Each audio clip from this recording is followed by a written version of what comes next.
新华丰富的历史人文甲自然景观被定为是台南的后花园，其中南明北景之首的虎头埤风景区，以台湾第一水库的景色，更一直是民众运动休闲的好所在。伫疫情解封以后，宜湾李伟地为了发展地方饼水上观光，提出游客倍数增加计划，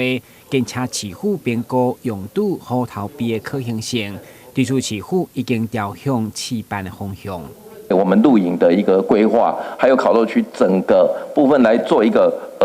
去观摩之类的哈，去观摩之类，做一个不一样的一个规划。我想在虎头埤来讲是一个亮点啊。在几年前，本席就已经提过虎头埤的游客倍增计划嘛，哈啊这个部分来讲的话，除此之外还有另外一个就是永渡虎头埤的计划。这个部分既然日月潭可以走，但日月潭面积很大，那虎头埤的面积是相对小，所以是比较精巧型的。整个执行起来，我是觉得，专案的风险其实还有在整个便利度来讲的话，是应该可以控制的好。永渡哈，阮伫6月初有找这个西拉雅国家风景区管理处啊，个水利嘉联农田水利管理处哈，还有我们的这个环保局哈，针对这个水域的这个水质。还有它水道的安全来评估哈，那目前评估有2条，一条是南北向是来回800到1000，然后东西向是来回是1600到2000公尺哈。啊，阮评估好看按怎会使，我来试办看卖啊。面对永渡虎头埤的试办计划，市长每天表达上紧今年暑假地当举办，嘛表示一旦举办，伊会第一个报名啦队。我知道虎头埤是台湾历史悠久的水库。好，那也平常过去都是灌溉用的。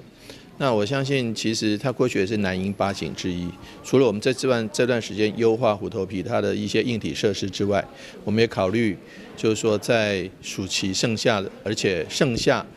夏天的时候，风水期的时候，可以考虑来办虎头埤的一个泳渡也好，或者是开放一些水域活动也好。我想说这个部分我们认真思考，最快。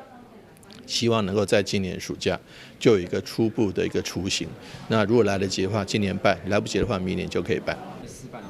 我都会绝对第一个报名当啦啦队。